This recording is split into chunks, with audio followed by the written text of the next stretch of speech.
I don't even know what Keir Starmer's strategy is at this point, other than to send strong signals to the right of his party that he's not dare going to listen to anyone who might be to the left of where David Cameron was.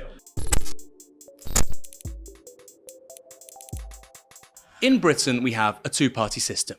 There are the Conservatives and there's the Labour Party. And if you want a government, it's going to be one of those two. There is a second rank of parties. They're sometimes in government, but generally not.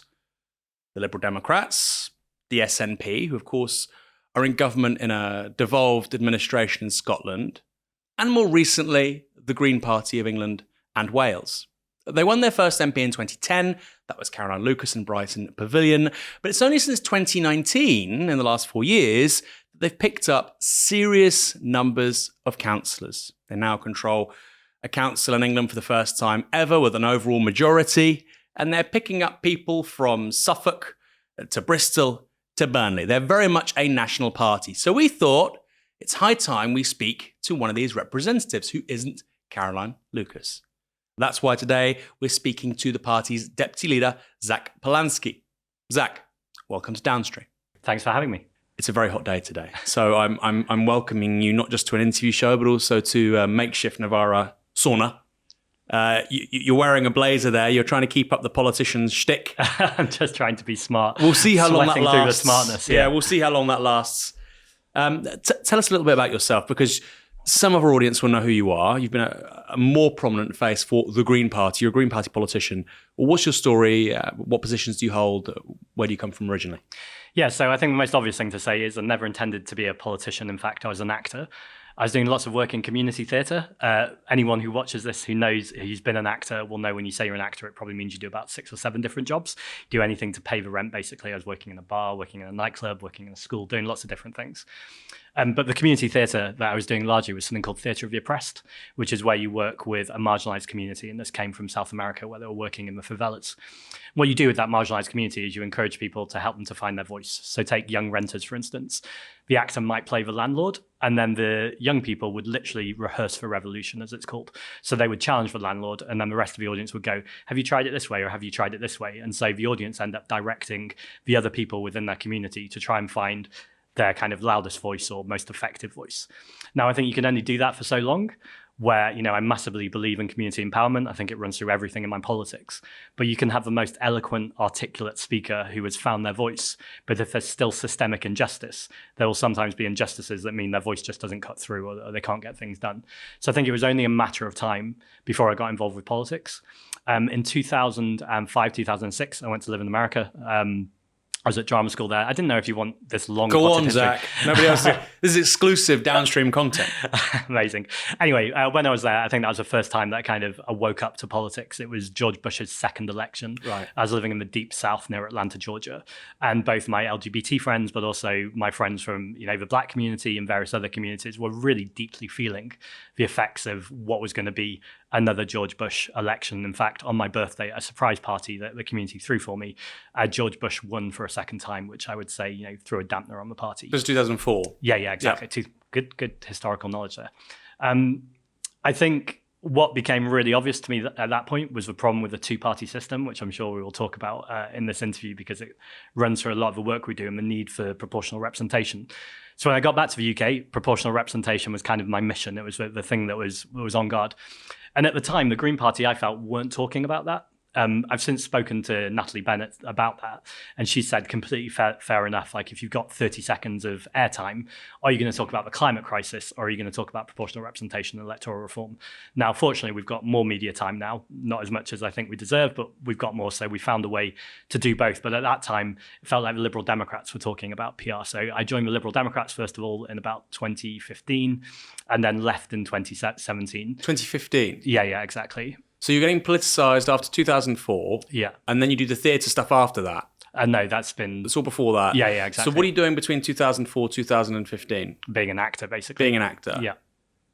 And you decided to get involved in parliamentary politics in 2015 or in 2010? Or when was there more of a sort of a focus to electoralism? I think 2016. So that was pretty much when I left the Liberal Democrats. So it was a period of time where I wasn't in any party at all. Yeah. I'd had lots of debates with Sean Berry, a former co-leader and my colleague on the London Assembly. And just she would make arguments and I would go home to my boyfriend and be like, she's just really right about so many things.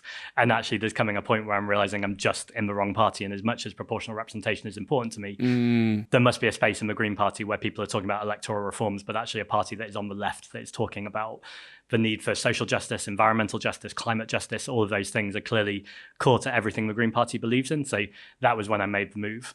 And then even when I joined the Green Party, I don't think there was a moment where I thought, well, there must have been a moment at some point where I thought, I'm going to be a politician now and I'm going to get elected. But I didn't join with that intention. I was still very much acting and busy. And I think this is lots of people's experience of joining the Green Party. I should phrase it differently because I want people to join the Green Party, but you join and then someone goes, oh, would you like to deliver some leaflets or would you like to help with policy? And because it's a relatively small party, there's lots of ways very quickly to get involved and highly involved with the party. That's something I defend totally. I think like that community politics that involves everyone, that says to anyone who wants to join the party, there's a place for you, whether it's knocking on doors, delivering leaflets or helping to develop policy or working on our kind of comm strategies or any of those things. There's places for that kind of localism and community parties to get involved within the bigger party. Why didn't you join Labour? This is 2015. There's obviously a backlash to austerity politics. Yeah, again, because of proportional representation. And still, I just felt like Labour weren't talking about it back then. And I would argue it's got much worse now under Keir Starmer. I think going straight into attacks here, it's not really an attack, but I think it is a fundamental difference between the Labour Party and the Green Party, is that the Green Party, I'm deputy leader, but formally there is very little power for the leadership. And I would defend that. The way our policies are made is one member, one vote. So everyone comes to conference.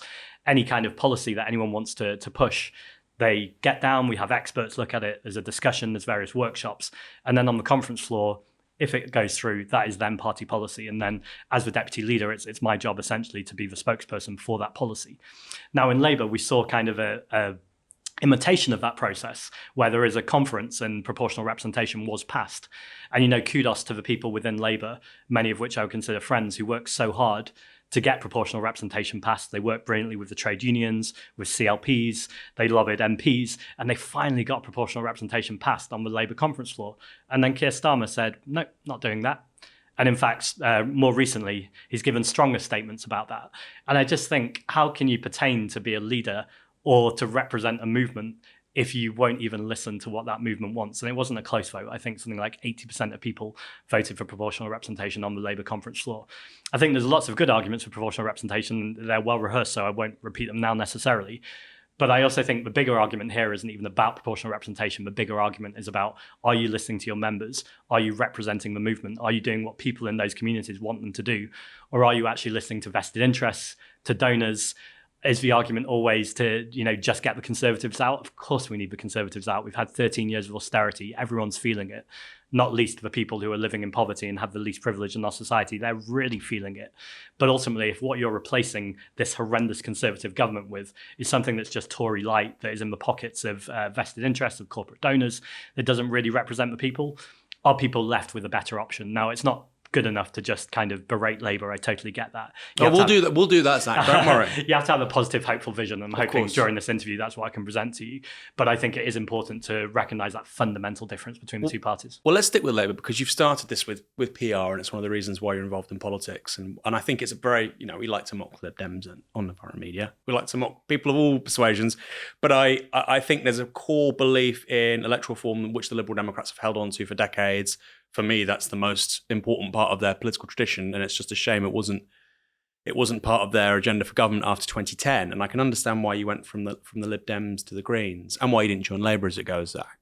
And I think that was confirmed, that decision, given what's happened since. Do you think Keir Starmer will introduce proportional representation as Prime Minister? Do you think he'll reform the electoral system? I think there's not a chance. I think that everything in me wants to believe that, he's some kind of undercover progressive electoral reformer who is just doing what he needs to do to get into government, and then he's going to suddenly stand up for migrants or stand up for striking workers and try and reform the system by abolishing the House of Lords and bringing in proportional representation. But let's look at the evidence that's in front of us. Every single pledge he made when he was leader, not everyone, that's not fair, nearly every single pledge that he made when he was leader is getting ditched day by day.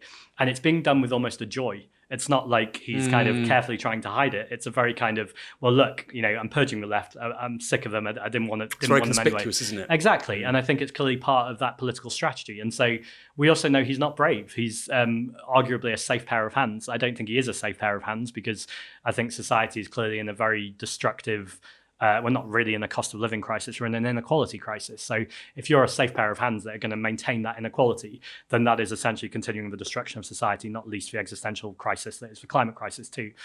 So the idea that you can just maintain the status quo as a safe pair of hands, I think, is a very challengeable statement. But I think it is also fair to say is he's not a reformer. He's not bringing brave policies. He's not looking to rock the boat or shake things up.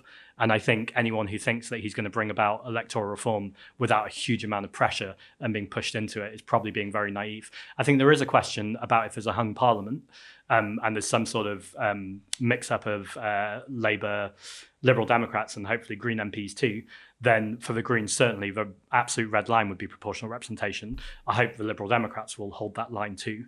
I guess the question is how much is Keir Starmer against proportional representation? And I think this is the constant thing we hear from Labour, that they're looking to get an overall majority. And I just think, again, that's a fundamental difference about your politics. There's a really interesting survey done by YouGov a few years ago that asked people to create their ideal parliament and said, regardless of your politics, what would the perfect parliament look like? And even amongst Green voters, Greens didn't get an overall majority. They had like a lot of Green seats. But I think there was a recognition that scrutiny, opposition is actually a really healthy part of the democratic process. And some kind of benign, authoritarian, all-seeing, all-hearing government is actually really unhealthy for democracy. But I think what we see in Keir Starmer's Labour is this very top-down approach. And then just finally on this answer, I experienced this with Sadiq Khan, who I've chaired the Environment Committee for the last 2 years in London. It's my job to scrutinise Sadiq. Now, I work with Sadiq closely, not because our politics are particularly close, but I think it's important to have a collaborative, cooperative relationship with someone, particularly if there are things you agree on, like the fundamentals of the climate crisis. But there's also huge gaps in his plans, and I regularly work to expose those. One very recently is I called on him to ban private jets. I know he can't ban private jets. So then I said, would you even condemn private jet use? He said that he condemns Rishi Sunak's use of private jets. And I said, that wasn't the question. Would you condemn all private jet use? And he said, there might be circumstances where someone needs to use a private jet. I said, can you give me a circumstance? And he said, time of day. Now, if you think the Prime Minister can't use a private jet, which I agree with, but it's a pretty important job being Prime Minister. I totally agree. I think he's one of the few people that probably should use a private jet if you're looking at that argument. Yeah, I'd still argue with Not that. for internal flights, but if, of all the people in society that would have it, you'd say very, very senior political figures, arguably, maybe, if they have to go to a conference, but they've got to be back in Parliament the next day. Yeah, I get it. I still think there's other ways to travel. Of course, I take your point. But I mean, if the idea that he can't do it, but business can do it, that tells you everything about Keir Starmer. But back to Sadiq Khan. So my very first time that I got to ask questions to Sadiq Khan, I asked him about Citizens' Assembly in London, the idea of bringing people's voices into City Hall. His response to me was very telling. He said that I'd just been elected by millions of people across London, and I shouldn't be in danger of making myself redundant. And I think that's a real top-down approach. And that's not bashing Sadiq Khan. I think we see that from lots of politicians. It's that idea that we have the answers and we are going to implement them on you. The Green Party approach is completely different to that. It's let's go to communities. Let's have grassroots politics. Let's make sure everyone's voice is heard, make sure everyone's seen.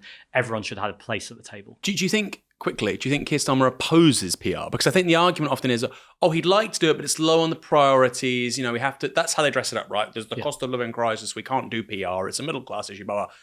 I think he supports first past the post because it gives Labour or the Tories a massively inflated majority. And it means that if you do win power, you're not really properly scrutinised. Where do you think he sits in that debate? Well, I think you've given the answer. I think he supports first past the post. You think so? Okay. For that exact reason. I'd also just add that the conversation I have most frequently with people, which is starting to change, is people saying, I really want to join the Green Party or I really want to vote Green, but I need to get the Tories out. And that's, I'm really clear, my number one mission between now and the general election is to take that argument head on. And I think ultimately the answer here is that it's not good enough, again, just to be Tory light. And actually, we've demonstrated over and over again, particularly at local elections, that even under first past the post, Greens can and do win. And sometimes we've had huge swings and major majorities. Places like South Tyneside, Burnley, you don't get much more Labour heartland than this. And we've demonstrated that actually, even in those areas, you when you campaign to elect Green MPs, Green councillors, people want Green councillors. The job now is to move that local swing to a national swing. And that's a big job. But I think ultimately, the reason the fact that first past the post is the obstacle here is exactly why Keir Starmer wants to maintain first past the post. You very rarely meet anyone who's very enthusiastic about Keir Starmer. You meet people who are enthusiastic about getting rid of the Tories. My argument to those people are, you're essentially being held trapped by him. You're being held trapped by the same system that he is the one that is maintaining along with this Conservative government. So actually, the best thing you could do to hold a future Labour government to account is to have more Green MPs. And I think that's a vital role that the Green Party are increasingly going to play in the next few years. So the two seats you're really looking at are Bristol Central and Waveney Valley. Yeah. One is a Labour stronghold. It's presently Bristol West, which has a 30,000 majority basically for Thangham Debonair. Now, for people who are sceptical about that, in 2015, you guys were 5,000 behind the Labour candidate. And you have overwhelming majority of councillors in the wards, but that'll be in that constituency. An amazing fact, which I learned from one of your colleagues recently, is that the Green vote is highest in places with a higher concentration of university students and graduates, and the highest concentration of that in any constituency in the country will be this one. So yes, 30,000 majority looks bad, but actually there's a bigger possibility Thangham Debonair loses that seat, or it's at least very competitive, than may appear. So you've got there. Can I also add to that? For a reason why I think Carla Denyer should be the favourite is there are 20 council seats in Bristol West. Yeah. 17 of them are already Green. Yeah. Now, I accept people sometimes vote differently nationally to how they do locally. Yeah. But I think there's a clear message there that the local elections, if everyone votes the same way, then Carla Denyer is your new MP. And the biggest thing is the Tories are nowhere near Bristol Central or Bristol West. They're not going to win there. Yeah. So if you vote for Carla, the worst case scenario is you get the Labour MP you would have got anyway. Yeah. The best case scenario, Bristol gets to be proud of its new Green MP that will hold a Labour government to account. Carla's been incredible at declaring a climate emergency, the first person in Europe. She's a renewables engineer. She is a firecracker of ideas and thoughts, and she would not let Keir Starmer get away with anything. And I think for people in Bristol to be able to vote Green and have Carla in Parliament, if you can hear the excitement, I just think it's a genuinely really exciting prospect. And what I just hope is Carla gets enough airtime that people in Bristol can see and hear from her, because I think the argument makes itself. Well, Carla Denyer is an engineer by trade, as you just said. Sian Berry is as well, basically. She's done a history in metallurgy. Yeah, applied. She's going to laugh at the fact I couldn't say it. Yeah, applied science. Yeah. And then Caroline Russell, I believe, is also an engineer, has an engineering background. Right, yes. So you've got lots of basically women coming from STEM who seem to be joining the Greens. Now that makes sense to an extent, because obviously you know about the sort of the quantitative data surrounding the climate crisis, et cetera, et cetera. And I find that super interesting. And I think it says something both probably good and bad about the kinds of people you're drawing in. Obviously, to be a mass party, you're going to need more blue collar candidates, et cetera. By the way, not that the Labour Party has those guys, but ideally you would. Let's then go to Adrian, because he is in Waveney. Right, is that how I say it? Waveney? Yeah, Waveney Valley. It's Waveney Valley. Mid-Suffolk plus some extra areas. I've never been. I look forward to going up there because it will be an interesting constituency in the next election. Here's the thing, though. One's a Labour stronghold, lots of graduates, very young, very metropolitan. One is a bit older, very Tory. Those are your two. Let's say you hold Brighton Pavilion. Not guaranteed, but let's just say you do. There's a real chance you have a very mixed message going into the next general election, isn't there? Because you're going to have a message for these guys in Bristol and these guys in Waveney Valley. And frankly, they're really different electorates. Well, I think it comes back to exactly what I was saying. When you focus on that positive vision, I think that's a positive vision anyone can get behind. So cleaner air, green spaces, dealing with gender inequality, tackling social justice issues. I think these issues are issues that matter to everyone. And I think 13 years of a Conservative government, people are absolutely sick of them. They're out of touch, out of ideas, out of time. And the Labour opposition that aren't presenting anything. What was interesting in the recent local elections, in Mid-Suffolk, where Greens have won an outright majority for the very first time, again, we won the popular share vote across that constituency. So people vote nationally the same way they did locally. That's another Green MP. What was really interesting is turnout went up. Now, the turnout going up has been suggested by one pollster, Ben Walker, I think, that it wasn't that it was Conservative voters turning Green or even Labour voters turning Green. What was happening was people who weren't voting at all because they would never vote for the Conservative government, but they just didn't fancy the Labour Party either, started to vote. Now, this isn't necessarily true. We've got to watch causation and correlation, because often when something is highly contested, turnout goes up anyway. But I do think there's an interesting thing there about where those votes are coming from.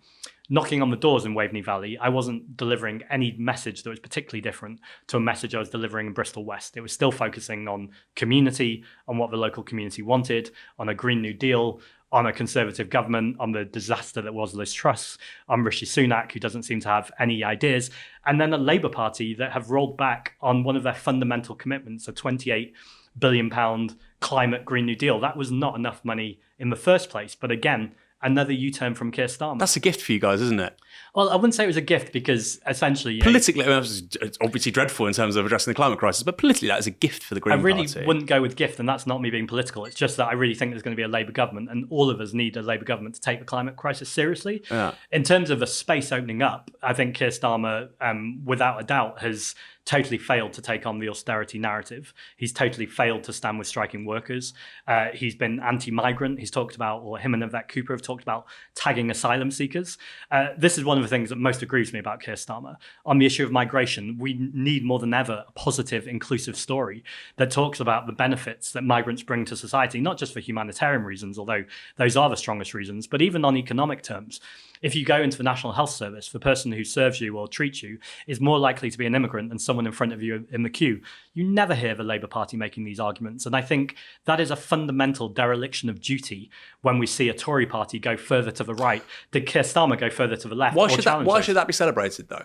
Why is it a good... I mean, I obviously it's welcome, but surely in an ideal world, we wouldn't be bringing in nurses from low GDP countries. The World Health Organization has said to us, Britain, please stop taking nurses from Nigeria. The World Health Organization have said that. It's not a right-wing talking point. Yeah. And we're failing. So I understand this is a bit of a detour, but I understand, and I agree with you about they don't praise immigration enough and the diversity of the country enough. But on something like that, Keir Starmer would say, well, actually, no, I think we should be training more nurses and doctors domestically, and we shouldn't be taking them from poorer countries. And by the way, he's not saying how to fund it, of course, but and by the way, that happened. That's probably one of the few things he would say, which is quite popular with the electorate. Well, so why pull him up on that in particular? Well, brain drain is an issue. So the premise of your question is absolutely right. We need to make sure that we're not taking doctors and nurses or anyone with expertise from countries that really badly need them. We want to be training people here. But the point is, we haven't been doing that. So we should applaud and celebrate the people that we have here and make sure their contribution is welcome. I met recently with the Royal College of Nurses with Pat Cullen and various nurses from various groups within.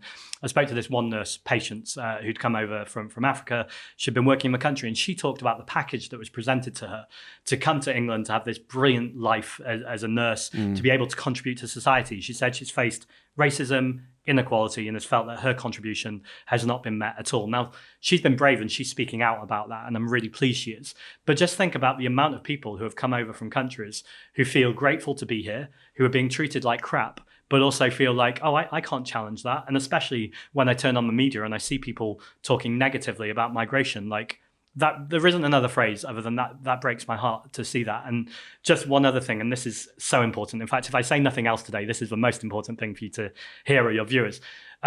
I was on Tuesday, I was on strike or joining a strike action with a union in London called United Voices of the Workers. This is 145 low-paid black and brown immigrants that have come over to the UK and are working. There's 7 sites. Amazon is one of them, Ogville, London School of Economics, the Department for Education, Sage, which is a care home in Barnet, Amazon, and a school in Streatham and Clapham. So these are all low-paid workers who are contributing to our society. They've been working throughout the pandemic. Some of them were carers. They were working every single day, making sure that our community was safe. Some of these people are asking for a pay rise at the rate of inflation. Some of them are asking for ventilation in their staff room. Some of the most basic things you could ever ask for. And just they feel like they're being ignored. They feel like they're completely invisible in society. And on Tuesday, what we did was, because at one site, for instance, there might be 10 cleaners. 10 cleaners on their own can't cause much noise. But when you all come together, 140 of them took an open tour bus around London to each of the strike sites to say, we're not going to stand for this. It's not just about pay rise. It's about being treated with dignity, respect, and equality. And I think we're seeing more and more of that action happen. And from the people I spoke to in the street, they were shocked about how these people were being treated. Of course. And you would not get this from the right-wing media. You would hear that these people would be shouted at, or you should be grateful. I didn't hear those responses in the street. I heard, this is outrageous that these human beings aren't being given the most basic dignity in 2023. And we talk about public sector strikes a lot, and that's right. And, I absolutely defend public sector workers' right to strike too, and have been striking a lot with them too. But I think there is this invisible sector of society that's been working so hard. And suddenly during the pandemic, they were suddenly visible because we were locked up in our homes. And these were the people keeping our cities moving. And I think we need to recognize that. I said to them yesterday, I'm doing this interview today, is there anything that I could ask people to do? And they said, donate to the strike fund would be the number one thing. So if you'll excuse the cheekiness for getting people to check out the United Voices of the World, would be a really good thing for people to do. Maybe we'll put that in the description. Maybe. Novara's politics isn't, we're not entirely right wing. Maybe there's a small chance. Sticking with this thing you said about the different constituencies actually sort of finding the same message appealing, I can totally see that. Everybody wants a better high street. Everyone wants better air quality. Everyone wants more livable streets, although if you put an LTN, they start to sort of have a panic attack. But in the abstract, people tend to like these things. But even LTNs are more popular than the media present them to Oh, be. no, of course. Not to tangent us too much. No, of course. And I think the thing is, I think what's happened is that different electoral demographics want to do things at different paces. Yeah. And I think where they've been rejected is where perhaps it's just been done a little bit too quickly and enthusiastically. But I think generally people like them as an idea. I think that's indisputable, actually. But quickly on this thing where you said they like the same stuff. I mean, it must be because you guys, for instance, we won't go into Brexit too much because people know my views on Brexit, You're very much still like, we're a party of Remain. It must be quite hard in Waveney Valley, which voted to leave, and we have left. It's not really a live political issue anymore. But that they clearly want to hear something different on, say, something like Brexit to Bristol Central, where there'll be lots of people going, oh yeah, Keir Starmer, he backed Brexit. That's why I'm backing you guys. And that's a legitimate thing to say. But then, of course, that's a very different thing to what the new voter in Waveney Valley will say, which is, I'm so glad that, we had the referendum and it's being observed and it wasn't overturned like people were saying in 2019. So yes, of course, they'll agree on some things. But as you get more and more successful, there are really big divisions and distinctions in that electoral base, no? I think that's why you have to be crucial. It's crucial that you hold true to your values. And I'm really clear that my values, and they align with the Green Party values, which is why I'm deputy leader, that we are a pro-internationalist party that support the European Union and would rejoin as soon as is practically possible. Now, you say it's not a live issue anymore, but actually when you look at polling, people have a lot of Brexit regret. Now, I'm not suggesting we rip open that discussion. To clarify, it was a live issue in 2019 because there was we hadn't left until 2020. True, that's fair enough. Yeah, that's what I'm saying. We're not rejoining again tomorrow. I totally accept No, that. but also in 2019, we hadn't yet left the EU. So we have now formally left, is my point. But of course, yeah. I think there has to be things in politics that you're willing for people to not agree with you on. But I think people can still admire and still vote for your authenticity, for the fact that you clearly believe in what you're saying and that you will continue to have that conversation. I think it's a thing in local politics for certain, is the idea that consultation is often notification. So local councils say, oh, we're going to consult, but actually they're telling people how things are being done. Yeah. I think in the Green Party, what we're working on, well, quite exactly. And I think in the Green Party, what we're working on, and we have not got it perfect and we will get it wrong in places, is to really genuinely consult and to look at what are those future models of politics that really involve grassroots democracy, that sometimes involves people telling you things you don't agree with. Now, that does not mean you change your values. It doesn't mean you change your position. It means you've got some more work to do to carry on that negotiation and work out, is it that you need to bring people to your position? Is it that your position can move nearer to where these people are, but still remains in your values? And I think those conversations are all important conversations. And I think that's been missing in our politics, like genuine nuance and complexity about how, it's not one answer fits all. But in terms of our values, like I couldn't be clearer that, facing the climate crisis, being pro-LGBT, being pro-migrant, standing with striking workers, challenging austerity, these things are not changeable and they will never change. And I understand that means some people will not vote Green. And I think that's where you have to go, okay, well, those are our values. Those are civil rights issues. But rejoining the EU is different, right? So like even I would be, I voted Labour in the May elections. I have a perfectly full disclosure, my wife's a Labour councillor. But regardless, there's a good local Labour Party, as there are in many parts of the country, by the way, despite the leadership trying its best to sort of destroy them. And what I would say is I could be tempted to vote Green But if there was a real chance of the Greens winning in my constituency, and I thought, oh, if there's 5 Green MPs and it's a hung parliament, we will literally have to relitigate Brexit again, I wouldn't vote Green. And even though I agree with you on 95% of the stuff, because I would say we have so much to sort out, the idea of relitigating a constitutional crisis like that for another 5 years and basically doing bugger all like we did between 2016 and 2020, that would be really concerning for me. I mean, because rejoin is a really strong position. You're not saying, and I think it's a sensible position, and I could be wrong, and I'm sure your voters disagree with this, customs union, freedom of movement. But rejoin is huge. It would be harder to rejoin than it was to leave. Well, I'll tell you a question full on, but I'm going to give a caveat, which sounds like a get out of jail free card, but it's not. It's just the truth, which is our policy is actually to rejoin the customs union and to rejoin as soon as is practically possible. I would say that aligns with your exact question, but I'm still happy to take your question on as a thought experiment. I think the idea that there's 5 Green MPs and we managed to reopen, rejoin, or that being our very first priority. Well, that will be the Tory attack line, right? Yeah, for sure. If you become successful, that will be the attack line. Exactly. So I don't think that is, the road that we're going down, but I accept it as an answer that I have to give an answer to. I think that's about making the argument about how damaged our country has been about Brexit. I think it's about pointing out that we were lied to as a country. That doesn't mean people didn't know what they were voting for. I don't think it means, I always worry that those lines sound like you're calling people stupid. I think lots of people did know what they were voting for. But I think even in its own terms of what people thought they were voting for, they thought they were voting for renewed economic success, about controlling our borders. I think they wanted to see better infrastructure, better schools, better doctor surgery. People aren't seeing any of that. What they're seeing is a society that is being destroyed at its very core with its infrastructure. They're seeing a society where the rich are getting richer and people who are living in poverty are even poorer. They're seeing a society where mothers can't afford to buy nappies, so they're stealing them and then ending up in prison. We're literally criminalizing poverty. Now, not all of that is Brexit. We were on that road anyway. Not all of that is pandemic. We were on that road anyway. But I think these things have all exacerbated it. But I don't think there's a single factor that has been stronger recently than Brexit. And we've seen how much damage that has done to our economy. And I think it's vital that we call that and we don't shy away from that. Is that politically convenient? No, it's much more convenient to talk about lots of other things because Brexit is still divisive. But I think no one in public life should shy away from saying David Cameron and Boris Johnson more than anyone, lied to us. We just had a 30,000 word document this week that told us everything we already knew. He was a corrupt, deceitful man that lied to Parliament and by effect lied to every single person in the country. I don't think we should now just wave that decision through because it happened a few years ago. It's very recent memory. I don't want to immediately re-enter that argument, but I think it's definitely time for a conversation to say, this country has been lied to. We've all been through turmoil. We've all been through divisive chaos. We've seen culture wars be faced. Let's take a deep breath, but let's have a conversation about these important fundamental issues for our society. That's a really, really good persuasive answer. But how would you rejoin them? Would it be a referendum or would you just rejoin? How'd it work? Well, I think it's a good question that no one's asked me before, which is why I'm taking a moment to think. I think it would have to be a referendum. I think the idea that you have a referendum and then you leave would mean, in fact, I don't even need to think about it much longer. It would clearly have to be a referendum. Otherwise, I'd say it's a democratic injustice. I think there's the arguments about the people's votes being a democratic injustice.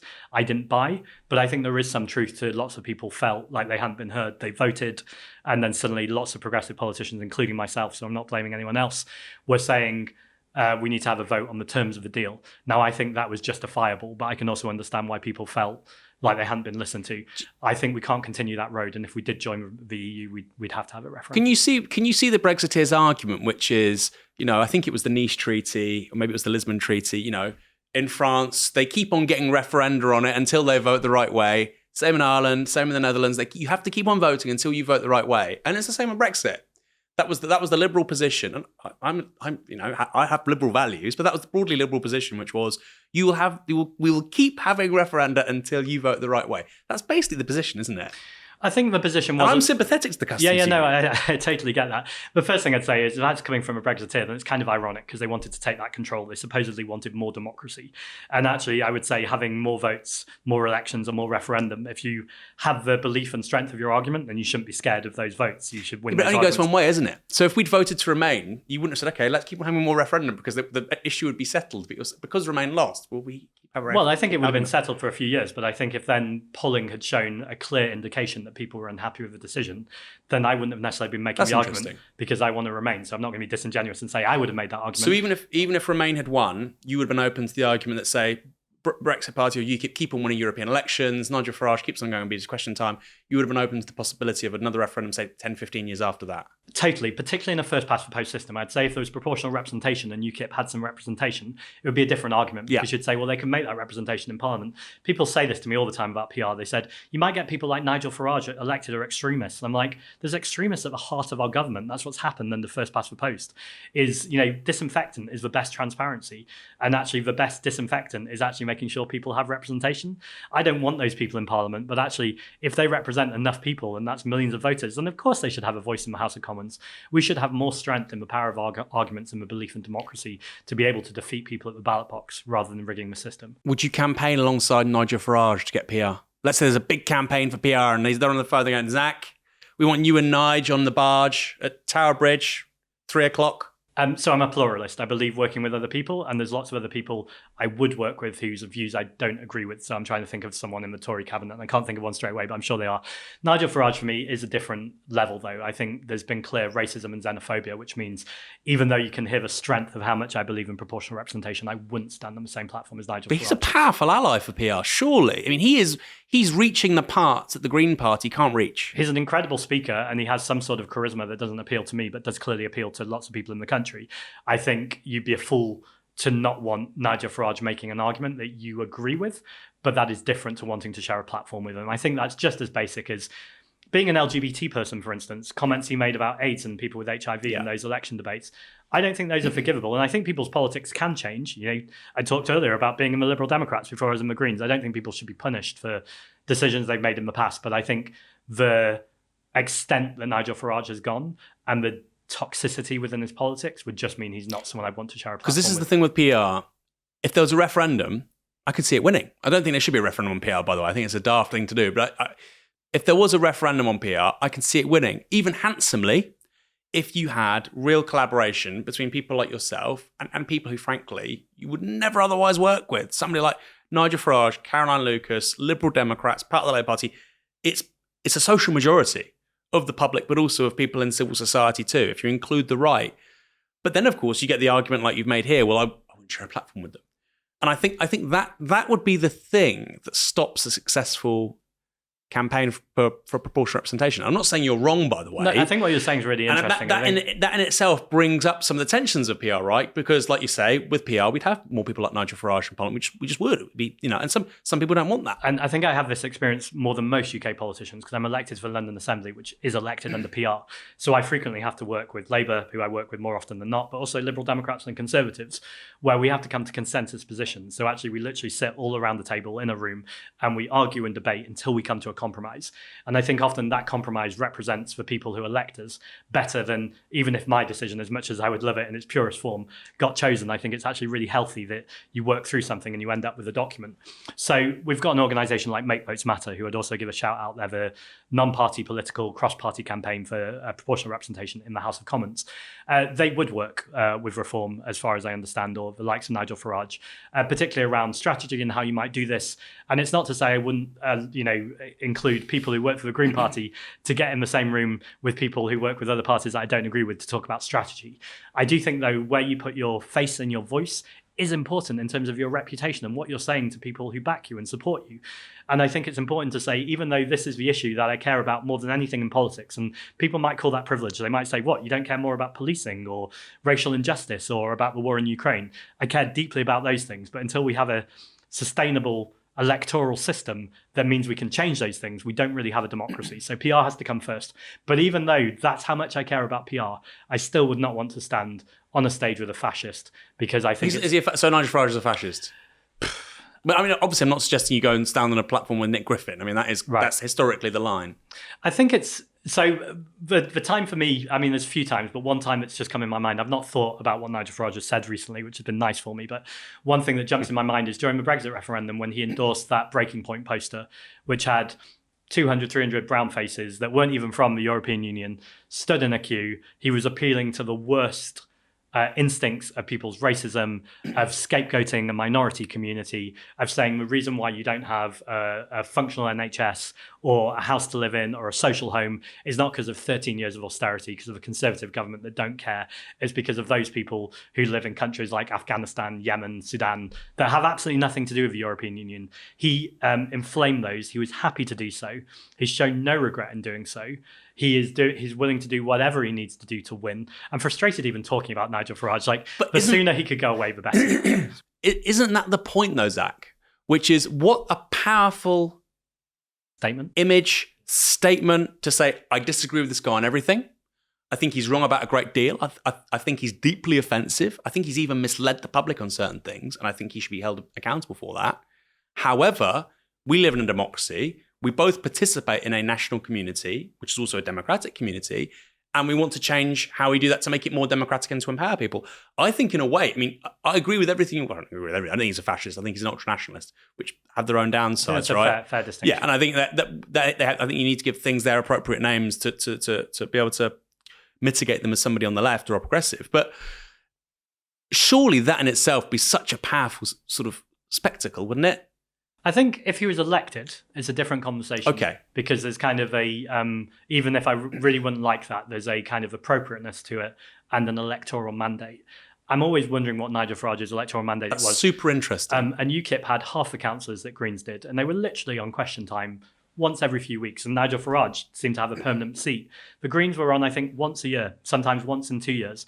And I think that's a real issue, both in our media and in our electoral politics. I also should say, I don't know if this makes me a hypocrite. No, it definitely doesn't. I would say that. If someone else wanted to do it, I wouldn't necessarily criticize them for it. It's just a bit like a bad smell. It's a personal choice. It's not something I want to do. You know, there's lots of other places I want to put my energy and time and effort. If someone feels like they could stand with him and do that, then I would get it. I would think it was a questionable decision, but I wouldn't condemn them for it. I don't understand why. I really like your argument around if they were elected, because it's so true. Because also you can say, look, I don't like this person, but they are an institutional representative of 60, 70,000 people. I have to respect those people. Yeah. And this person is their voice in an elected legislature. I think that's a really good answer. I think we see that in the European Parliament too, where, again, through PR, I went to a conference recently, which was with all the leadership of Green parties across Europe. A really interesting conference, actually. Things like Montenegro has a Green prime minister. Obviously, there's Greens in cabinet in Germany, Scotland. So it was great to be with these Green cabinet ministers around Europe and see how politics could be. But they were talking about having to work with either ultranationalists or fascists. And I accept there is a distinction. And I think the reason why I paused with all of that is, you're right. We've got to be careful about banding words around, because it means it loses its meaning when it needs to have that meaning.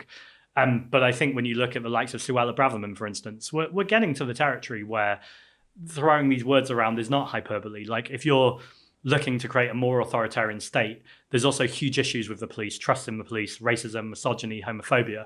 You're looking to give them more powers, less powers for people to protest or speak out.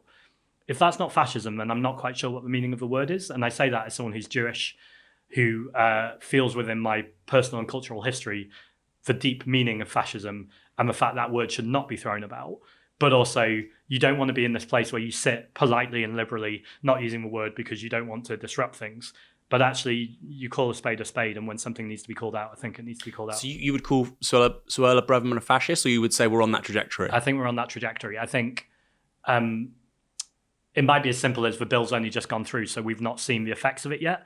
And I'd love to think, in her better nature, that there might be police, who do a huge overreach over a protest. We see horrendous things going on the TV and radio, and she goes, I've made a mistake, let's repeal this, let's do it differently. All the evidence points to the fact that's not going to happen. But I think if we're not in that area, things continue to get worse, and she defends that decision, then I think it would be fair enough to call her a fascist.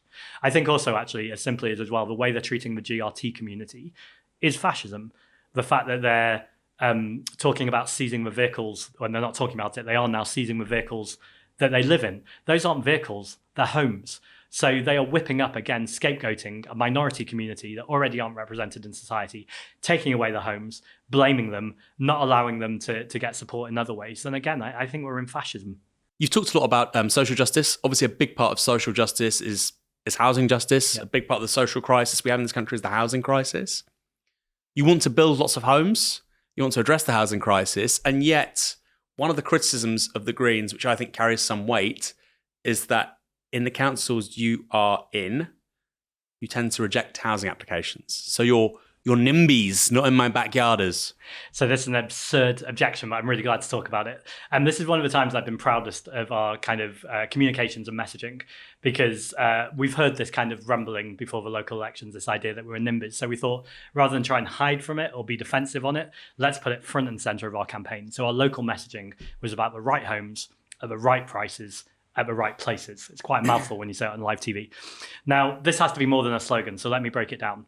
Right homes mean when you're building homes, they have to be passive house standard, they have to be retrofitted, they have to be decent homes. Far too many homes that we're seeing go up quickly because property developers are worrying about the bottom line rather than actually about affordable housing, and we'll come on to affordable in a second. They're really badly insulated. We're in a cost of living crisis or an inequality crisis. We know the cheapest bill is the one you don't have to pay. So a mass home insulation program is absolutely vital. That's both building homes that are insulated already, but insulating the homes that are there. So about the right homes, first of all. Right prices. You're absolutely right, particularly around renters. I was a renter for 10, 11 years before I became a property guardian for about 10 years. I moved postcodes. Oh, wow. Where was this? In London. You're a property guardian in London? Yeah, I was a property guardian up until very recently, actually. And I was moving place constantly. I loved being a property guardian. Sometimes I was living with like 20, 25 people in kind of big spaces, big community spaces where we're eating together, a proper sense of community. Now, I love that. But that shouldn't be for everyone, and it won't be for everyone. And the fact that so many people I was living with have been pushed into it because of a housing crisis, as opposed to the reason why I was doing it, which was both to save a bit of money, but also I genuinely enjoyed the community, is a shocking indictment of our housing system. So when I talk about the right price, when we talk about affordable homes, affordable needs to be linked to the median wage of that area, because there's lots of different geographical areas, including giving local authorities the opportunity or the powers to be able to bring in rent controls where there's an already overinflated rental market. And then it's the right place. Now, this is the key bit, because I would always avoid building homes on greenbelt sites. And people will go, well, that's NIMBY-ish. Well, no, it's not. There's an ecological and biodiversity emergency. And as much as we need new homes, and we'll carry on talking about that, we also need to protect nature. And I think it's this nonsense argument that by solving the housing crisis, you absolutely, destroy the environmental crisis or make it much worse, because we talk about the climate emergency, but actually the ecological emergency is the one that comes first. If we lose our bees, if we lose our biodiversity, we're absolutely screwed, and we're on that trajectory. Now, the Campaign for Rural England did research that shows there's 1.16 million homes that could be built on brownfield sites. Those are the places to go first. There are hundreds of thousands, if not millions, of empty homes across the UK that aren't being used. So I think the argument always at the local level is, one, this is consultation, not notification. Two, we need to be really clear that we need to build these homes. So where people are being NIMBYs, we do need to challenge that, and we do need to push back. And I have lots of examples of where we've done that. But most importantly, we need to prioritise brownfields. And I can give an example of this. In Ealing, there's an area called Warren Farm. The campaigners there are in opposition to a Labour council who are trying to build a sports facility on Warren Farm. Now, Warren Farm has skylarks, or a landmark species. All that means is when you see skylarks, it means there's lots of other species there too. So if you do something that means the skylarks go, you lose all the other species too. Now, Labour Ealing have attacked me and those campaigners by saying, you don't want sports facilities. You don't care about people who need to do sport. Massively care about them, but even under their own proposals, there are 8 other sites in Ealing where they could put those sports facilities that are on brownfield sites that are derelict. So then the question is why do you want to take this greenbelt land? And very often this is backdoor. You build the sports facility, you then destroy it, you then build homes to property developers. Other people can join the dots about why councillors might do that and what jobs they might go into after they're being councillors, but I'm being careful not to step over a legal line. But I think one thing I would say is that absolutely needs to be rules about when people stop being councillors or any elected representatives, what jobs or industries do they go into? I think it's clearly problematic if you've been in the housing cabinet on a council and then you stop being a councillor and the next day you start working for a property development company. That's not, imagination. Those kind of things go on. And I think those things need to be called out. But back to your question, I think it's about making sure that we're putting brownfield first. I have to say I agree with you that the whole greenbelt thing, so let's build in the greenbelt, they're all wrong. It's a knee-jerk response, and it feels like it's been driven by a lobby. Absolutely. The housing lobby, because it has the highest rate of return, it's the least effort.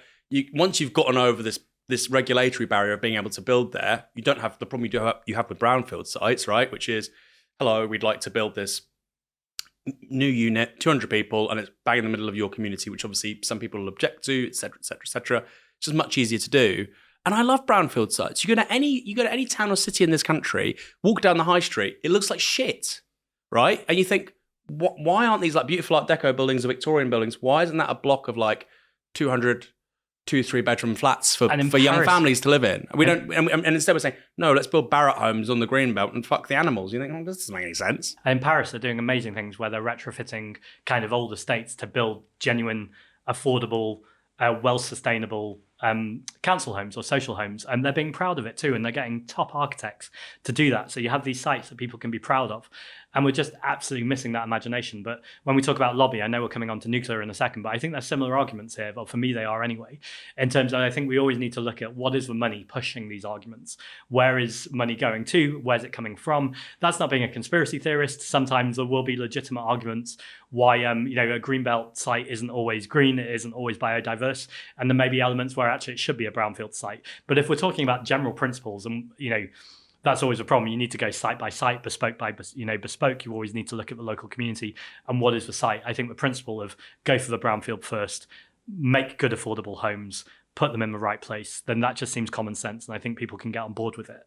Of course, people will continue to attack us as NIMBYs because it's an easy attack line. You can always find a council somewhere that has made a poor decision, or a council that's made a poor decision. Part of my job of the leadership team is to be on top of those decisions and try and persuade people other ways. Do you accept that we have a problem, though, in this country where residents, particularly owner-occupiers, think they can block everything? Like, I see this a lot, even where I live. There'll be a business, there'll be a planning application to start a bar.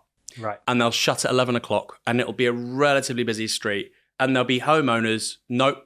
And you think there's barely any businesses opening at the moment. Who do you think is going to be employed? How do you think business rates are going to be paid? How do you think VAT is going to be collected? So there just seems this default amongst particularly older owner occupiers. I don't mean to be ageist, but that's my experience of it. That might be inaccurate. It might not be representative of the wider situation, who basically just don't want anything to be built. No. I remember it was a Lib Dem. It wasn't one of you guys. He had a leaflet ahead of the local elections, and it was like, I stopped this. We blocked this. We said no to this. And that now increasingly is politics in many places. And the worry is that more Greens will mean more of that. Well, I've seen the Lib Dem canvas sheet recently where they've been going into one of the places with a by-election and saying, are there any future developments that you want to block? So they're literally canvassing to look at things that they can oppose.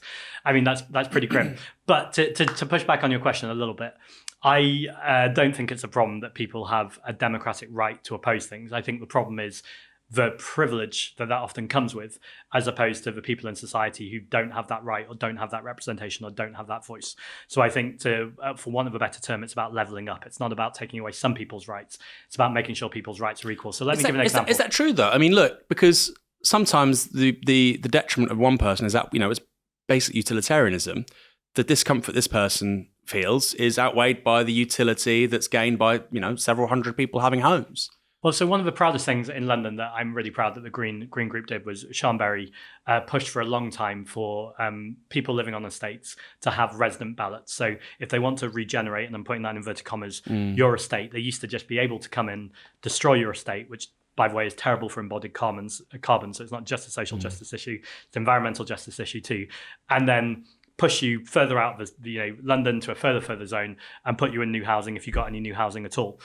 And she lobbied Sadiq Khan for a long time to say, at least have a vote on this, like ask the people if this is what they want. Credit to Sadiq Khan, after a long time pushing, he finally came around to doing this.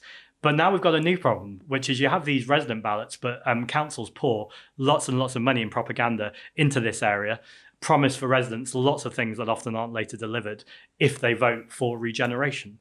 And so something Sean's arguing for now is a resident empowerment fund. So this is saying, if these ballots are going on, this is money for residents who don't want it to be knocked down to have equal power in this relationship, to be able to put out leaflets or have a community event that talks about the reason why destroying your home is not the right thing to do. Now, that's not about saying buying votes. That's about saying, let's equalize the power struggles that are in these relationships. And I think far too often, people do have too much power and privilege, and it means that lots of people don't. Just to give you another example, Soho. I think it's very obvious that those roads should be pedestrianised. We saw it during the pandemic. We saw lots of restaurants pop up. It was this kind of beautiful moment of al fresco dining. Now, people argue that is just giving the road space to businesses, and I agree. Al fresco dining was lovely, but that's not the way it should be done. It shouldn't just be given to business, because then you're giving public space to businesses, and they can start to decide who can or can't eat there, who can or can't sit there. And also there's issues around disability too. You have to make sure it's accessible. But the general principle that taking away the road and putting trees there, putting grass there, just saying people shouldn't be driving through there is something that should be happening. But local residents are being very vocal against it. Now, the Labour councillors, when it was a Conservative council, seemed to think it was a good idea to pedestrianise Soho. It's now been a Labour council for over a year now. There's no real talk about pedestrianising it. And they keep saying to me, you're not listening to residents' voices. I do think there's times where the argument is so strong. Soho is symbolically a place where to have that pedestrianised, to not have traffic driving through it, to have a genuine community space, both for the LGBT community, but for Londoners, is an undeniable argument. And I do think that if people want to live in the very centre of London, but are going to complain about, low levels of noise between 10 p.m. and midnight, then that is an opportunity where I think as an elected councillor, you have to be able to say, there are other places you can live. But this space is for what this is for. You can afford a flat in central London. I'm pretty sure you can afford secondary glazing, or a white noise machine or some earplugs, just go to the Boots chemist up the road. It's true. So I'm being fair. Some of this is social housing. I think there's then a genuine more discussion to have. But yeah, of course. If you are wealthy enough to have bought your home, absolutely. I've encountered that, right? And you just think, crikey, this has cost you a couple of grand. Because and people say, well, you're not being fair. But here's the thing. Listen to residents. What it means if you keep those roads open, and the reason why they oppose those roads being pedestrianised is because it has a direct impact on the value of their homes. Right. So what we're saying in this transaction of listen to residents is the value of their properties matter more than the revenues generated by successful businesses and creating a more hospitable living street for people to enjoy. That's what we're saying. There's a trade-off here, right? More economic activity, better quality of living for most people, or this select group of people, and I know you're saying it's some social housing too, but 65% of renters vote, 95% of owner-occupiers vote. So it's owner-occupiers, really. I was just trying to be fair to the council. It's true. I agree with everything you're saying. Of course. But the most vocal, most active, engaged part of the electorate are owner-occupiers.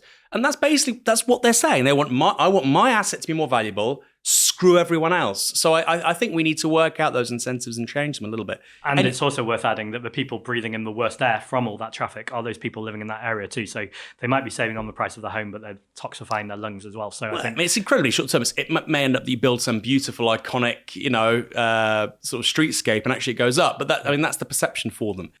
It's around about this time on YouTube videos that you'll hear a sponsor. These are our sponsors. We want to thank XYZ for making this video possible. Well, we don't do that here at Novara Media. We don't have any sponsors. We have the occasional YouTube ad. But overwhelmingly, our revenues, the reason why and how we exist is because of our supporters, people who want to see a different media for a different politics, who want to see a people-powered media. Now, if you want to join them, can I suggest you go to novaramedia.com/support and perhaps become a supporter too? Because these conversations that we have with elected politicians, with activists, with thinkers about solving the fundamental challenges of the 21st century are hugely important. I'm sure you think that too, otherwise you wouldn't be watching. So if you agree, why not support Novara Media today? We recommend 1 hour's waged work a month. So if you earn £10 an hour, that would be £10 a month. We really appreciate it. Now, where we may disagree a bit more is on nuclear. Let's go for it. So why do you guys oppose nuclear? Yeah. We want to decarbonise by 2040. How the hell do we do that without nuclear energy? Yeah, and I should say in London, we want to get there by 2030 as well. So things need to move fast. I think the argument that people often make, and it's not the argument I'm going to make, but I'll at least present this argument, is that it's not safe, that it's dangerous. What do you do with the nuclear waste? I have sympathy for that argument, but I do think that if we invest in science and technology, we could probably get over those barriers. The reason why I don't support nuclear is because it's slow. It's expensive. In 2010, 2015, we saw talk about nuclear or renewables The Green Party made a strong argument for renewables about the fact that it's now 8 or 9 times cheaper than other alternatives, that a renewable industrial revolution is exactly the way to go forward. David Cameron said, let's cut the green crap, let's invest in nuclear. We're still waiting for nuclear power stations to be built. It's a bit like if you started to build one now, you'd be creating the fax machine and hoping in 2040, 2050, that was going to be the front edge of cutting technology. We know that with renewable technology, and Dr. Mark Jacobson's written a brilliant book about this called No More Miracles Needed, which says that if we invest in the capacity for renewables, we can run off 100% renewables. So we know the technology is there. We know it can be done with the investment and the political will. The only thing that's missing is the political will. I love hearing Carla Denius say regularly that she worked in renewables before she became a politician. She realized the number one thing missing from getting it done was the political will, which is why she shifted over to make sure the will is there. And I think, so with all of those things in place, the only reason why anyone could want nuclear really is because they're involved with the nuclear lobby or they've bought the arguments for the nuclear lobby. I'm not saying you have, by the way. I'm not. Well, no, I support a limited amount of nuclear. So this book, the gentleman who said we can have 100% of energy, not electricity, energy from renewables. Where's he based? Is it in the US? Or? I think he is in the US. So if you're somewhere in, say, northern Sweden, middle of winter, how on earth are you going to get 100% of your energy from renewables? Because you've got long nights, it's very cold. Yeah, so I think this is similar to the argument that people make in the UK when they say the wind doesn't always blow, the sun doesn't always shine. No. Because I agree, about 70% of the planet can probably run off renewables. Right. I agree with that, right? And we're included in that part of the... parts of the country are, for sure, right? So like the equator, you have massive amounts of solar exposure. Obviously, you're warmer, you need less energy to warm your home, which, by the way, is the majority of energy that we expend in households rather than electricity to power stuff. And I totally buy that. What I'm not sure about is Canada, Northern Europe, Russia, very long, cold winters, obviously very dark for long periods of time, so low solar exposure. Yeah. You're very, very dependent on wind. You're very dependent on wind. And I think for where we are, the part of the world we're in, particularly as you go north into Scotland, I mean, Scotland's a bit different because they have a massive bonanza of renewables fundamentally, but Northern England, and it gets very cold, I think there is an argument for a 15-20% base load of nuclear, at least the next 20-25 years. I think until we get the renewables up and running at the rate that we need to, then it's not me saying, shut the nuclear power stations down tomorrow. That is absolutely not the argument. You're not like the German Greens. Well, I think that's a more complicated, specific context. But I think it sounded like a long phrase, didn't it? I think the bigger point is that people often talk about renewables and wind and solar being intermittent and variable, and that is true, but it's also true that it's predictable. And I think through demand side storage, through crucially more investment in storage, in batteries, I think all of these things can happen, and being able to exchange where energy is made and being able to shift it to different parts of the country, if not the continent, is a really important conversation to have. And I think these things can only happen if we invest in them. We've not invested in them because we spent far too long talking about nuclear, or Keir Starmer's talking about carbon capture, technology that doesn't even exist. I've got Sadiq Khan talking to me about sustainable aviation fuel. This is literally the argument of BP and Shell, because they know it's not coming and they want oil and gas to keep going while they pretend. Hold on. I mean, there is an argument for hydrogen with planes, because that could be, you can generate hydrogen fuels off renewables. You can turn the electricity into hydrogen fuel. Isn't that good? Yeah, I always find this argument bizarre though, because if you need, to get hydrogen up and running, you need the renewables. So if you've got the renewables, why not just invest in renewables? And no, but to fly, obviously, electrical energy is an incredibly, so you're basically trying to convert electric to kinetic energy to power a jetliner. It's not going to work, right? Right. Maybe for very small planes over very small different distances. But what you need is a fuel with very high energy density for aviation. Yeah. We can do that by converting renewables into hydrogen, even hydrogen cells. So why is that not good? Because again, if you can have renewables, then you're not using kind of any fossil fuel or anything that you need to be keeping. But that's good. Well, that's good. I think there's also a difference between blue hydrogen and green hydrogen, but you're talking about green hydrogen here, but I think that distinction is important. I think the jury is still out in terms of there still needs to be more research on that. But again, I come back to a fundamental point. If we know that wind energy and solar energy can power the UK with batteries, with demand-side storage. Why have we not put massive investment in that? And that's exactly why the Green Party's policy is £100 billion a year for 10 years, so essentially £1 trillion, to invest in making sure we're insulating homes, that we're investing in science and research, that we're electrifying our transport network, that we're investing in public transport, that we're making sure that we're getting cars off road, all of those things that can and must happen. Now, that's a big number, and instantly the media go, that's so much money, you're going to need to borrow. There's nothing wrong with borrowing. People are learning the wrong mistakes from Liz Truss's government. If you borrow to fund unfunded tax cuts, that's a real issue that will crash our economy, as we saw. But if you borrow to invest in green investment, that's exactly the arguments we should be making.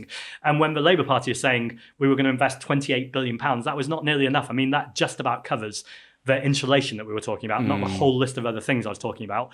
And now the Labour Party can't even defend that. They're buying so hard into the argument with austerity. Now, the reason why I'm going off on this tangent is because when you're investing all of that money, part of that money must be investment in renewables. And when you've got those renewables, this ends this conversation. You don't need to I don't think have it does. new fancy technologies. I don't think it does, because you said it's... Also, the amount of water that is needed for nuclear energy as well is also an issue when water security is going to be a huge problem. 100%. I think the idea that, like in France, you say we're going to have 100% of electricity from nuclear, I think you cannot do that. It's very dangerous. Clearly, we can have them, even in somewhere like Britain. People say, well, we don't have much sunshine here for solar. Go look outside, lots of greenery. That's a solar-powered chemical reaction. I buy all of that, but you still will need a certain base load, I think, of 15 to 20% nuclear if you want to decarbonize rapidly, without disruption, without people having to see really major constraints in their energy consumption really quickly. So I think there's a political argument for nuclear as well. And you said it's the good thing with renewables is they're reliable. Yes, in the middle of winter in Northern Europe, they're reliably bad. That's the problem. Not when we've got battery and demand side storage going on at a much bigger rate. I think then there's a much bigger case for reliable renewable energy. But I think the point here is if you have baseload storage of 15 to 20%, and I hear you say that's what we need to accelerate the road to net zero. I think that's what slows down the road to net zero, because people go, we've got technologies, we're going to be saved, we just need a little bit of this and a little bit of that.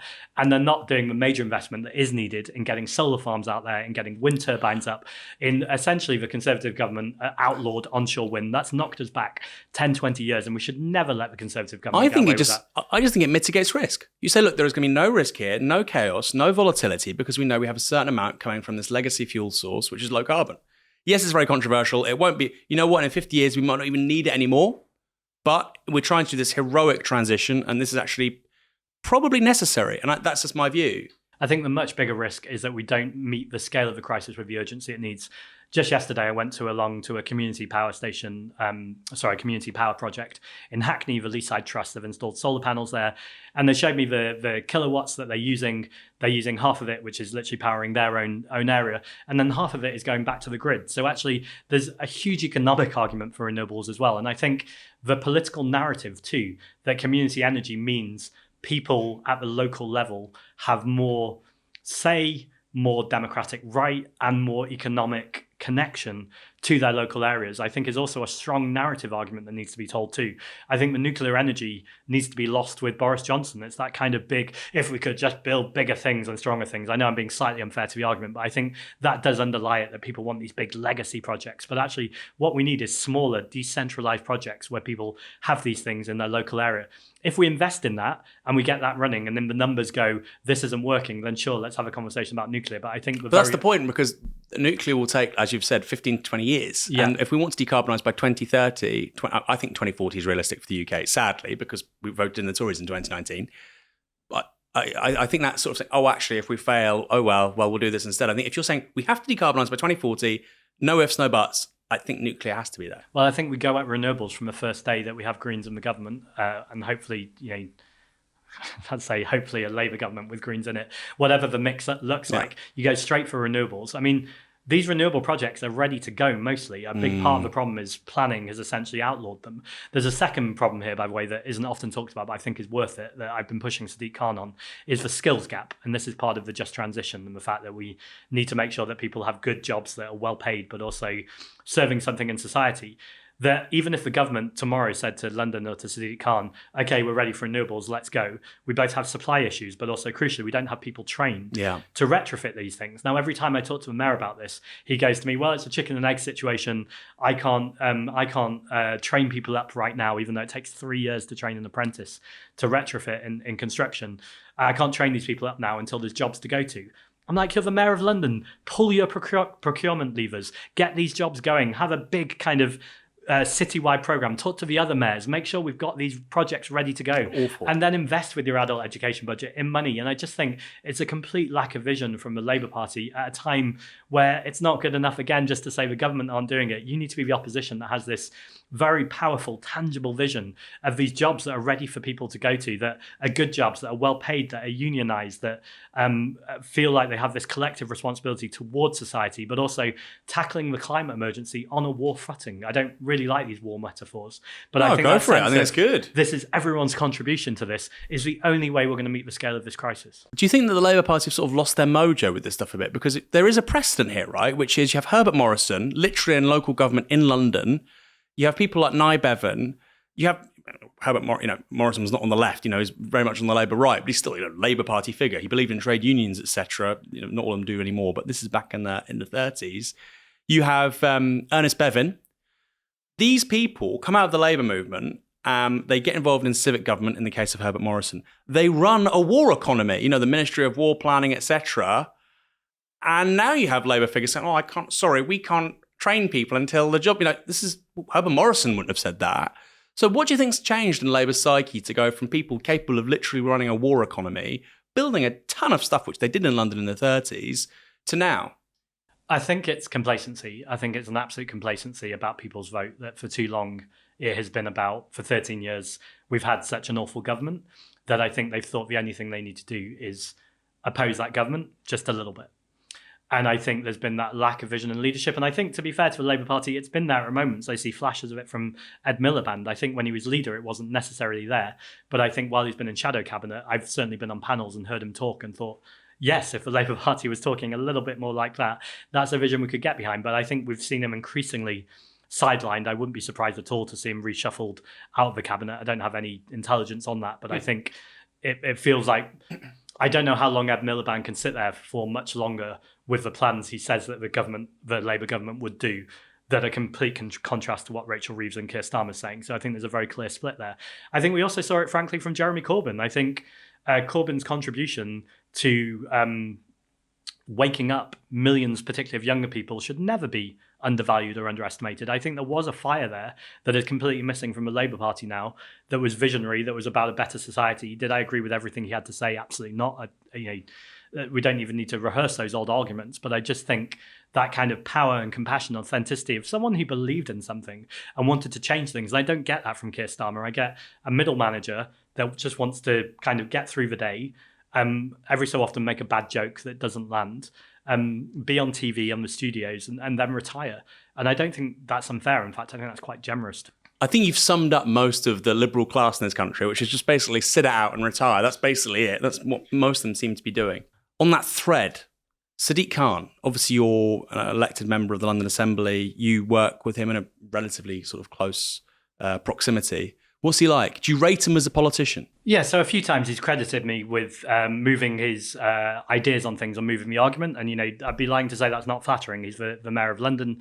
And there are times, I'd say, where Greens and Labour have worked together on the Assembly. I also think it is really worth saying that, he's taken over from Boris Johnson. Boris Johnson cut Pride reception at City Hall. The Mayor of London has been an amazing ally to the LGBT community. He's been really good on some social justice issues too. So I think it would be churlish of me not to recognise that and say he's not a infinitely better mayor than Boris Johnson was. However, and it's a big however, again, there is a lack of vision. He's just written this book about the climate crisis. And in fact, I think I mentioned in the book along with Sean Berry, my Green colleague.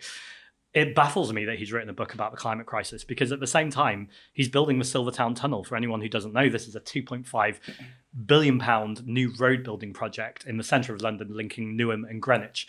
Newham has a disproportionately high working class community, disproportionately high people of colour or ethnic minority community, and it doesn't need new roads. Now, he says he's doing this to reduce congestion, but this flies in the face of any climate expert or any transport expert, which is something called induced traffic or induced road demand, which says if you build more roads, you get more traffic. Now, he can claim that he doesn't believe in that, but you can't then write a book about the climate crisis, pretending to be an expert while taking money from, as he did, from airports, from housing developers. And in fact, one day after being mayor, he talked about expanding City Airport. This is an airport disproportionately used by very, very wealthy people and business people. And I've already talked about the fact that he wouldn't even condemn private jet use. So I just wonder, the talk is very good. He talks a good game on the climate, and I'm always pleased to hear a senior politician talk about the climate. But you could almost argue it's worse because it makes people complacent. You think, someone's got that. I saw Sadiq Khan talking about air pollution. I saw Sadiq Khan talking about the need to get to net zero. But then when it gets to the chamber or to his budget, that is not always backed by action. And I think, again, that creates a complacency where people think, oh, well, Labour have got this. And to come back to your point about middle management and problem solvers, I think that's exactly why we need Green MPs. You do not become a Green MP unless you have worked incredibly hard, unless you have faced adversity, unless you have so much passion that you have to work beyond what a person should have to work because of a broken first past the post system, where we've demonstrated we can win at local level. And so if someone wins at national level, that's someone who's going to fight for this country. Do you think that people like Sadiq Khan are actually worse than climate deniers then? So they talk a good game. They're the climate delayers, right? Because they say, and also they give people the misapprehension we're actually doing what we should be doing. Yeah. Where at least with climate deniers, they say it doesn't exist. You say it exists. Most of the public agrees with you. You try and convince them to do something. You do something. Yeah, maybe I'm far too reasonable, but I feel like that would be unfair to Sadiq because, again, he's done some good things like climate budgeting. That's come from Oslo with the first city in the UK that are doing it. And that's essentially, as well as your economic budget, you also look at the climate impacts of everything you're doing in terms of carbon emissions. Still not good enough because there's still huge holes in those plans, but at least he's made a first step towards that. And I feel, again, that's good. My worry is, what does he do with that afterwards? So in the Green Party, for instance, we've long advocated for a carbon tax. We would, just to give you some numbers, we would say £100 on every tonne of carbon. The UK emits roughly 800 metric tonnes a year. So that would be £80 billion that you would then be taking from the polluter pays.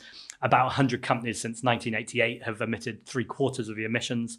That's saying, look at this deep injustice that's happening at the top of our society. Let's get that money from corporates. Let's spend that on social justice projects. Let's put it into a universal basic income, which I know that you have complicated feelings about, but I also support universal basic services. I think the only reason why people pit them against each other is they say, oh, you don't have the money to pay all of this. Well, I say, well, we do have the money. Let's do a wealth tax. Let's do a carbon tax. Let's go on a simple redistribution of there is immense wealth in this country. There is immense deprivation in this country. It's not rocket science. You move the money from the very wealthy, you support people. And I think that's how you get a better society. I do find it amusing. It's very good, but I do find it amusing that a former Tory voter in Waveney Valley is now potentially voting for the Green Party, and the Green Party saying UBS and UBI, that's the left of me. Well, but I also think that it is a really good point. I think there is a caricature of a Tory voter, and a Tory voter is very different to a Tory MP and a Tory donor. Of course. And I know you weren't suggesting this, but it's always tempting for me to go, I want to condemn the Tory voter, I want to blame them. But actually, if we want to win elections, the simple truth is no matter what party you are, you both need to convince people who have never voted before, and you need to convince people from other parties. And I think to do that, you have to assume that no one's a lost hope. And I think when people see a universal basic income, is not that controversial. It's just saying that every single person in this society should have a roof above their head. They should have food. They should have the means to get transport around the city. And of course, public transport should be cheaper, if not free. To be able to do those things, I don't think it's that controversial. And actually, even if you're really wealthy, the spirit level and lots of research shows us that a more equal society is better for your Tory voter. It's better for your Tory donor. So again, these aren't contentious issues. I just think they're things that haven't been communicated in the way maybe they should. And it's important to say the average Tory voter is actually to the left of the Labour Party. True. On Royal Mail, water and rail. To be fair, the Labour Party still are saying they'll nationalise that. But on Royal Mail and water, the majority of Tory voters from 2019 want to bring those things into public ownership. So what is Keir Starmer thinking? It should not be hard to support nationalisation. Like, it's not like the private projects that are happening right now are running these services particularly well for anyone. I mean, that is an understatement. Let's look at the water companies. Let's look at the fact that we have literal shit pouring into our rivers, and they're still like, oh, we're not sure about nationalisation. That is dire. And I just think the public are so in a different... I don't even know what Keir Starmer's strategy is at this point, other than to send strong signals to the right of his party that he's not dare going to listen to anyone who might be to the left of where David Cameron was. Yeah, well, that's the investor class, isn't it, and potential donors. On green activism, Just Stop Oil, Yeah. are they bad for the climate movement? No. So in 2018, I was arrested with Extinction Rebellion. I think there's really clearly a space for direct action. I then got elected, and I don't feel the need to sit in a road anymore. I have chaired an environment committee for the past 2 years, but lots of people don't have that opportunity, and lots of people feel like the system is broken. Now, I've said several times on this interview, and so I'll probably say it one final time: we can still win under first past the post, and we're demonstrating that at local elections. We're going to demonstrate it at national elections too. But I can understand why people feel frustrated that they voted Green and they're not seeing the representation they deserve. They're also seeing a Conservative government that are exacerbating the climate crisis. They're making it worse, and a Labour opposition that just aren't willing to be bold or call out that climate inaction. So I can understand why people are frustrated enough to sit on roads. Now, I think there's a more complex, nuanced, geeky argument I would make about sitting on a motorway is dangerous and actually you're putting people's lives at risk. But I think Just Stop Oil have got better at not doing that anyway. But I think if your action is safe, it's peaceful, it's non-violent, and it's just disruptive, then disruptive action has to be part of any modern democracy. We've seen this with the suffragettes, we've seen this with civil rights, and I think it's absurd when anyone says, disruptive action, they go, oh, you shouldn't protest, it might disrupt people. I mean, it's literally the point of it. But that's a different question though, isn't it? So obviously, persuading people is the question. Does it work? Is it effective? So we agree it should happen. I think they should be able to do it, and I think the people saying they should be in prison, I don't agree with that. Does it work is a big question, right? So every time Just Stop Oil do something like this, I'm instantly asked to tour the TV and radio studios and go on and talk about the climate crisis. Now, granted, they don't want to talk about the climate crisis. They want a 30-second clip of me talking about protest because they're trying to gotcha you. I have created ways of moving away from that and talking about the climate crisis and taking that moment. The point is, though, we shouldn't need people to sit on the roads to do this. All of the media organisations should be going. The climate crisis is the biggest crisis facing us right now. It's interlinked with all of the things we've talked about today, the housing crisis, an NHS on its knees, the fact that people who are disabled in this community frequently aren't listened to or even consulted about anything. All of these things are part of that same issue, that we're not talking about the issues that matter. We're talking about people sitting on roads. So, I have sympathy for the argument that sitting on roads is distracting from these issues that we should be talking about. But we're not talking about these issues, or the media aren't. So if they do this to get people talking about these issues, then, it's not something I want to do, but I can completely understand why they do it. So every time it happens, you are invited to talk about the climate crisis effectively. I'm invited to talk about disruptive action, which leads me to talk about climate crisis. But I mean, that's an argument for Just Stop Oil, isn't it? Yeah. Because it means that all of a sudden the spokespersons for this movement have a megaphone to the public to repeatedly talk about the issues that they're campaigning on. Yeah, and that's why I don't condemn them for doing it. It's not something. So it is effective. Well, I don't know if it's effective, because I think there's the argument that, it's always a timing thing, that actually I think sometimes when it's happening every single day, people just stop listening to it and the media stop reporting to it. When they're distanced from each other, then I think sometimes it is really good to have another hit of, okay, let's talk about the climate crisis.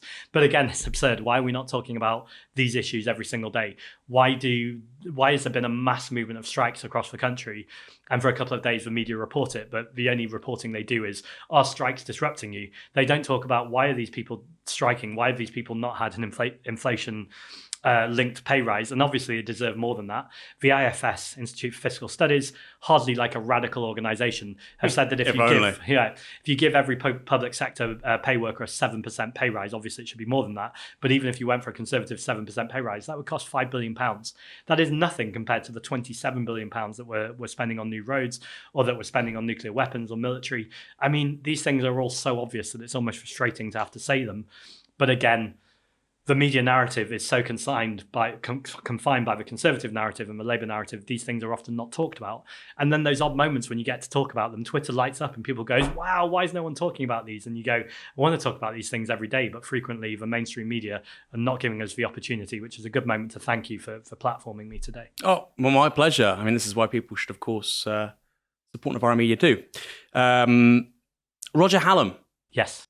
What'd you think of him? We had him on, very interesting character, a little bit eccentric. I don't think you'd mind me saying that. Right. I mean, the first thing to say about Roger Hallam is, I think anyone who has inspired a movement or been part of a movement has achieved things. So I think it's never, I always believe, I'm going back to being an actor actually, critics that just criticize things but aren't actors or work in theatre. I used to find immensely frustrating. I used to be like, why are you criticizing? Why not create? Why not go and do something better and demonstrate what you want that way? And I feel the same about politics, really, actually criticizing other people who are working in the movement. I think it's always better to go, I'm going to demonstrate how to do this. And I think electoral politics. Sorry, can you say that again? Yeah.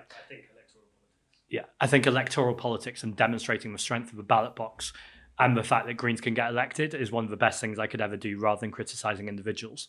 Don't want to turn a blind eye to the fact, though, I do think he said some problematic things. Don't necessarily want to get to the ins and outs of them just because, partly, to be honest, I can't remember them off the top of my head. So it's not fair for me to kind of slur someone and say, oh, they might have said of this and might have said of that. I think the much more obvious thing to say, though, is it is noticeable how much the media have come for him and tried to expose him and tried to say, oh, look, he's done this, or he said this. Gail Bradbrook is another one where I went on LBC recently with Nick Ferrari to talk about the climate crisis. And the first question he wanted to ask me was about Gail Bradbrook driving to an Extinction Rebellion protest. Would I drive to an Extinction Rebellion protest? No, I don't even drive. I can also understand, though, if you had 3 other people in the car or you had equipment in the car and you couldn't get it on the train or whatever the reasons are, that might be a reason why you drive to a protest. And I just think... Or if you live in a rural community. Right, like exactly. If you live in Cumbria, what the hell are you going to do? You're not going to walk for like a day or something to get to like, I don't know, Carlisle or whatever the largest city is there. And the media do this to me constantly. I mean, I'm vegan. I don't fly. I don't drive a car. But I don't do any of these things because I think it would be hypocritical to do them. I think you can talk about the climate crisis and still do things in your own individual behavior that aren't perfect. But we don't live in a perfect society. And until getting a train is cheaper than flying or getting on a bus or a train is cheaper than being in a private car, then it is unfair and frankly smacks of privilege to expect people to have to do these things. And I think when people put their head above the parapet, like Gail Bradbrook, it's very noticeable that the media immediately come for them. And that's because these people are a threat to the homogeny of the media and the right-wing corporate interests and, frankly, the oil and gas companies that fund both these politicians or the journalism that happens. That, of course, they're going to look to discredit you. And I think, I've certainly felt that at moments in my career too. And I think it's important that we call that out. And the reason why I don't fly or drive or be vegan, to be honest, is just because I don't want to be on the back foot when I'm in the media. It's much easier to shut that down and go, no, actually, I take total individual responsibility for things I do. But frankly, I shouldn't have to do that. We should have systemic change. I just do that because systemic change is so important to me. I have the privilege to be able to do that, and I pay a bit more to get a train. With Roger Hallam, what's really interesting is he used to be a farmer. Right. And he says the thing that politicized and radicalized him was the experience of basically several poor summers. Right. And, his business was in trouble. And I said to him, well, look, farmers throughout history have had, a series of crop failures. Yeah. But he put it down to climate change. And, you look at the numbers objectively, it's a very plausible hypothesis, basically. And when I say that to people, if I sort of talk to people in right-wing media, I say, well, you don't think it exists. This guy thinks it exists. You're mocking him. Actually, his business was literally growing crops that we need to eat. And he disagrees. And the science kind of agrees with him. And yet our culture is making him sound like the maniac. I think that says something quite frightening. The guy was growing food, and yet apparently he has no credibility on the climate crisis. Yeah, I think this in the House of Lords too. So our 2 Green peers are Natalie Bennett and Jenny Jones. And they're just 2 women who I know take so much time and effort to look at evidence and to look at our policy and to be able to speak from an articulate, expert place. But frequently when people attack them or any elected Green, or elected, they're not elected, but any Green representative, I just think this stuff is based on the evidence and it's been thought through. Whereas a lot of the time, Emily Maitlis talked quite well about this, about finding balance on Newsnight. It's just someone from down the pub or someone who has an opinion that's not based on evidence at all. But in talking about the climate crisis, that's presented as balance, and that's not balance at all. And I think that's another issue. Well, the reason why I raised Roger Hallam is that he would say that pursuing green transformation, decarbonisation, changing politics through electoralism is a waste of time.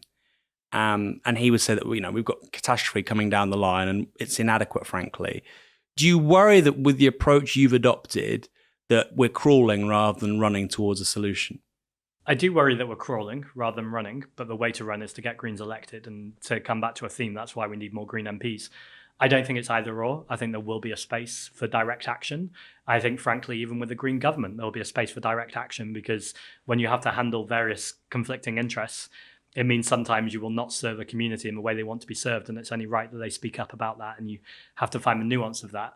But I think ultimately it's quite clear that if people want action on climate, they need to vote Green. And I think what's often missed as well is the national stuff is important, but actually local climate action is incredibly important.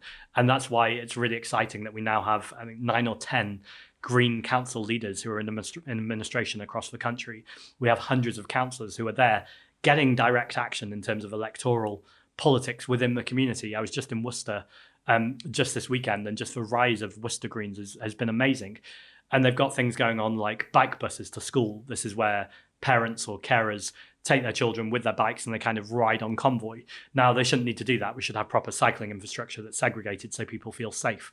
But the fact that these green councils are starting to bring in these initiatives that draw attention to the fact that we have this completely upside down society that favours fossil fuels, doesn't favour renewables, it favours business interests rather than communities and grandchildren and grandparents and the older community, sorry.